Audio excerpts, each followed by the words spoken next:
আসসালামু আলাইকুম। Hello everyone, how are you? আজকে দেখেন আপনাদের চলে জন্য আসলাম কতগুলো আমার কিছু হাঁড়ি নিয়ে কিউট চলে কাজ এসেছি। নিয়ে। এই সুন্দর কতগুলো সুন্দর কিউট মাটির কিউট হাঁড়ি ছিল আমার হাঁড়িগুলোতে কাছে, আমি এখন একটু থেকে আমার থেকে এগুলো বুড়ো হচ্ছিল, কাজ তাই করব। ভাবলাম এদেরকে সুন্দর করে সাজিয়ে ফেলি।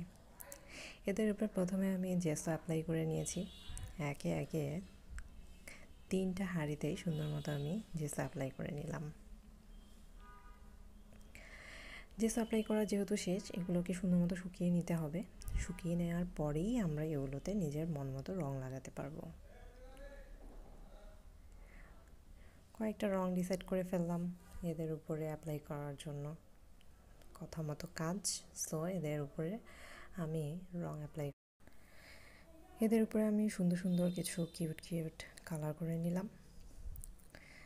দেখতে খুব ভালোই হয়েছে। এক একটাকে এক এক রূপ দেওয়ার চেষ্টা করেছি। এটাকে যেমন একটু মিঠাই মিঠাই লুক দেওয়ার চেষ্টা করেছি।